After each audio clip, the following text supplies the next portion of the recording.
Mari kita menyanyikan lagu wajib nasional Satu Nusa Satu Bangsa bersama-sama.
Mutiara membaca buku yang dibelikan ayahnya. Perhatikan sampul bukunya.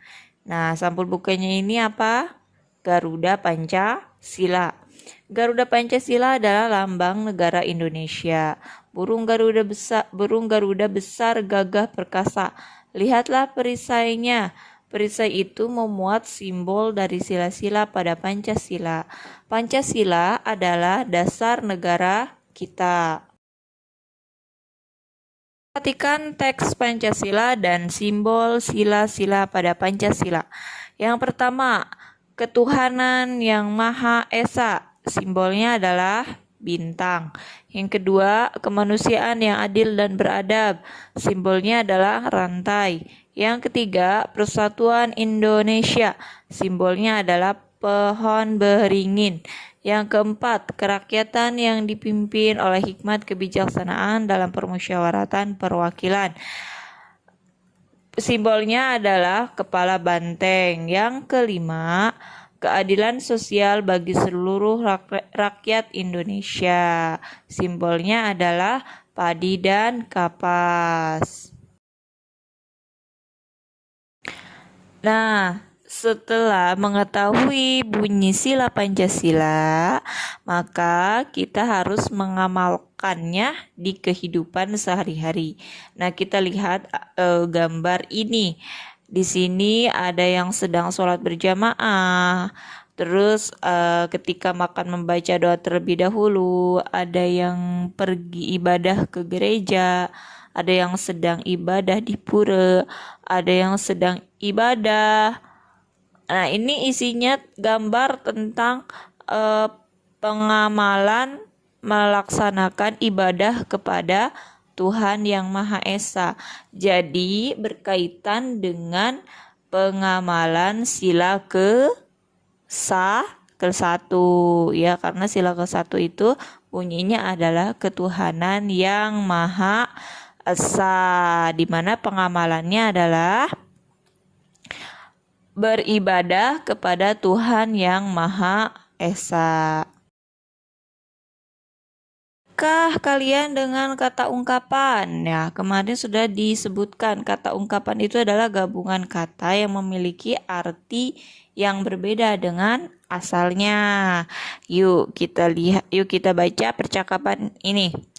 Udin, buku kakak banyak sekali. Mutiara, kakak memang senang membaca buku. Udin, wah kakak memang pantas dijuluki kutu buku. Mutiara, ayo kamu juga harus rajin membaca. Ini adalah buku cerita bagus. Judulnya Bintang Lapangan. Udin, ceritanya tentang apa, Kak? Mutiara, cerita tentang pemain sepak bola yang rendah hati meskipun sudah terkenal. Udin, berarti dia tidak besar kepala ya, Kak? Terima kasih ya, Kak. Saya boleh meminjam buku Kakak. Mutiara, sama-sama, Dik.